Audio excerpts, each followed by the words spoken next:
नमस्कार दोस्तों। आप सभी जानते हैं कि दिल्ली पुलिस का एग्ज़ाम 27 नवंबर से ही स्टार्ट हो गया है और हम लोग लगातार एग्ज़ाम एनालिसिस भी लेकर आ रहे हैं।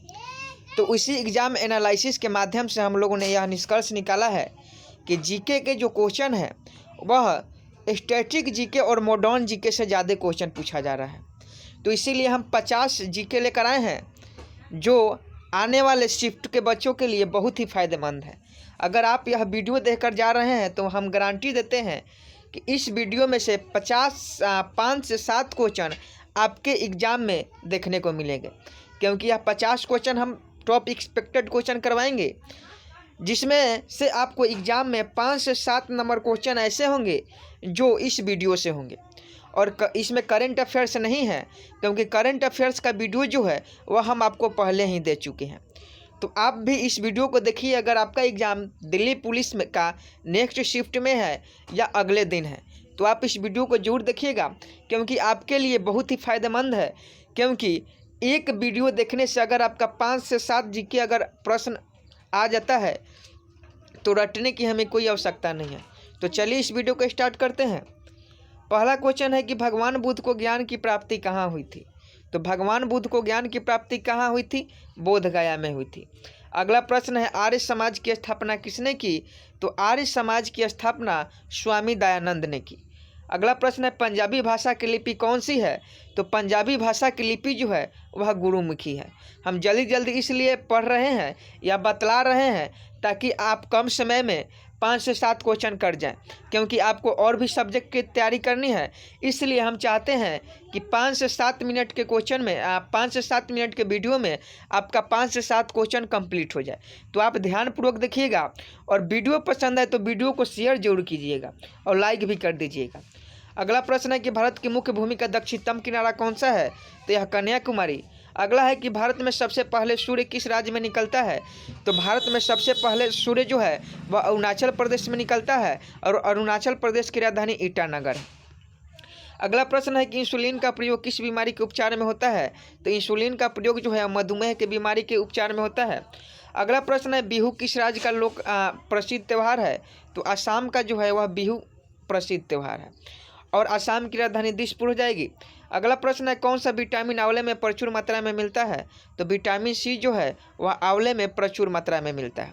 अगला प्रश्न है भारत का प्रथम गवर्नर जनरल कौन था? तो विलियम बेंटिक जो था और भारत का प्रथम गवर्नर जनरल था।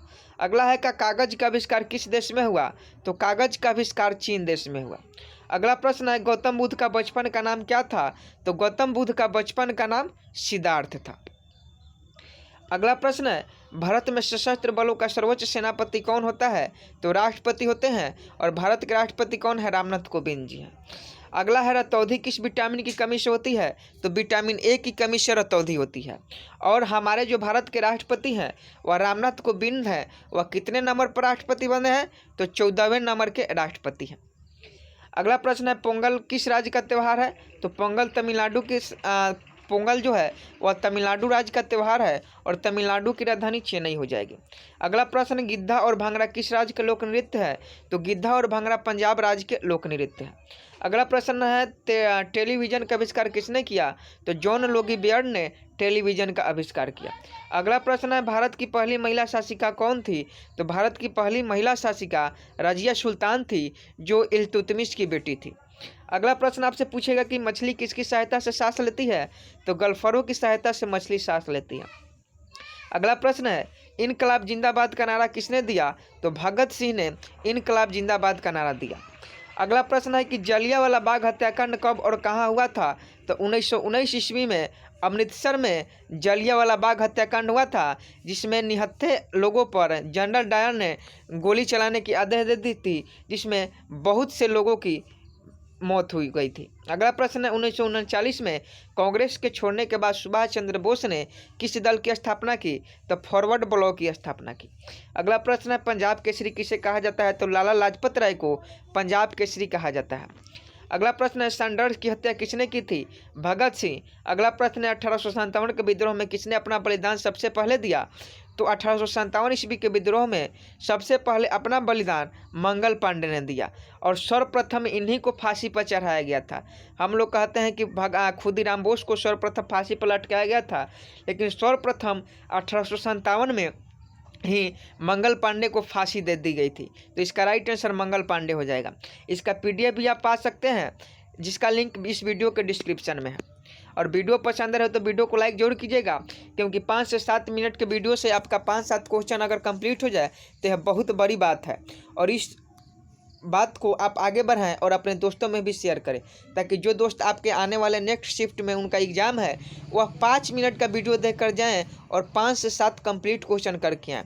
और अगर हम गारंटी देते हैं कि अगर इसमें से 5 से 7 क्वेश्चन आपके आने वाले शिफ्ट में नहीं पूछा गया तो आप हमारे चैनल को अनसब्सक्राइब भी कर सकते हैं, क्योंकि हमने करंट अफेयर्स में यही बात कही थी और वहाँ से बच्चों ने खूब रिव्यू दिया कि जी सर इसमें से 5-7 क्वेश्चन लड़े हैं, इसलिए हम यहाँ भी चैलेंज आपको देते हैं।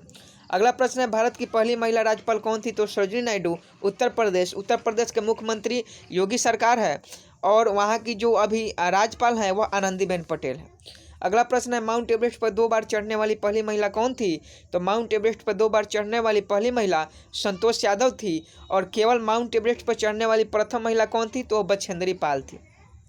अगला प्रश्न है, ब्रह्म समाज की स्थापना किसके द्वारा की गई?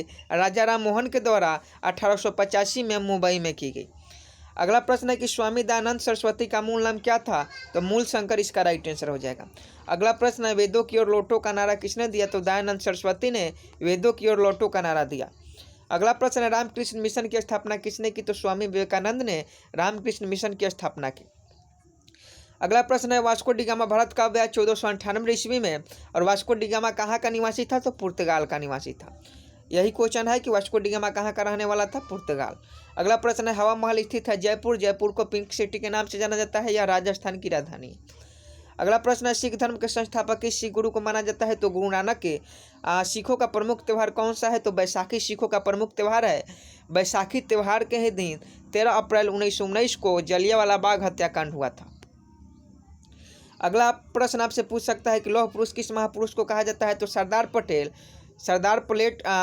पटेल को लौह पुरुष कहा जाता है और इन्हीं के नाम पर स्टैचू ऑफ यूनिटी अहमदाबाद में बनाया गया। अगला प्रश्न, नेताजी किस महापुरुष को कहा जाता है? तो सुभाष चंद्र बोस को नेताजी कहा जाता है। अगला प्रश्न है, दिल्ली स्थित लाल बहादुर शास्त्री के समाधि स्थल का नाम विजय घाट है। और इंदिरा गांधी की अगर बात की जाए तो इंदिरा गांधी की समाधि स्थल कहाँ है? जितने भी समाधि स्थल से क्वेश्चन है वो आप देख लीजिएगा। अगला प्रश्न है, महाभारत का रचयिता कौन है? महर्षि वेदव्यास। या बहुत बार हम पढ़ा चुके हैं। अगला प्रश्न है, अर्थशास्त्र नामक पुस्तक किसने लिखी? तो चाणक्य ने लिखी। इनको कौटिल्य के नाम से भी जाना जाता है और इन्हें विशाख दत्त के भी नाम से जाना जाता है। अगला प्रश्न है, जय जवान जय किसान का नारा किसने दिया? लाल बहादुर शास्त्री। अगर आपसे क्वेश्चन इस तरह से पूछे कि जय जवान जय किसान जय विज्ञान का नारा किसने दिया? तो अटल बिहारी वाजपेयी। और अगर आपसे क्वेश्चन इस तरह से पूछे कि जय जवान जय किसान जय विज्ञान जय अनुसंधान का नारा किसने दिया? तो यह हमारे प्राइम मिनिस्टर नरेंद्र मोदी ने दिया। अगला प्रश्न है कि संविधान सभा का अस्थायी अध्यक्ष कौन था? डॉक्टर राजेंद्र प्रसाद। संविधान सभा की प्रारूप समिति के अध्यक्ष कौन थे? डॉक्टर भीमराव अम्बेडकर। विश्व रेड क्रॉस दिवस किस तारीख को मनाया जाता है? तो 8 मई को विश्व रेड क्रॉस दिवस मनाया जाता है। अगला है, सूर्योदय का देश के नाम से कौन देश जाना जाता है? तो जापान को, जहां परमाणु बम गिराया गया था। अगला और जापान की हम बात कर लें तो जापान की राजधानी टोक्यो हो जाएगा और जापान की मुद्रा येन हो जाएगी। अगला प्रश्न है, अंतर्राष्ट्रीय महिला दिवस की तिथि को मनाया जाता है? तो 8 मार्च को हर साल हम लोग अंतर्राष्ट्रीय महिला दिवस के रूप में मनाते हैं। अगला प्रश्न है, क्षेत्रफल की दृष्टि से भारत में सबसे छोटा राज्य कौन सा है? तो गोवा जो है वह क्षेत्रफल की दृष्टि से भारत में सबसे छोटा राज्य है। अगला है कि ओणम किस राज्य का प्रसिद्ध त्यौहार है? तो केरल राज्य का ओणम जो है वह प्रसिद्ध त्यौहार है। और केरल से क्वेश्चन बनते हैं कि कथकली किस राज्य का प्रसिद्ध नाच है? तो यह केरल का फोल्क डांस केरल का हो जाएगा। अगला है, दिल्ली भारत की राजधानी कब बनी? तो 1911 में बनी। 1911 में जो है वह दिल्ली भारत की राजधानी बनी। अगर ऑप्शन में 1911 ना होकर 1912 हो तो वह भी सही हो जाएगा।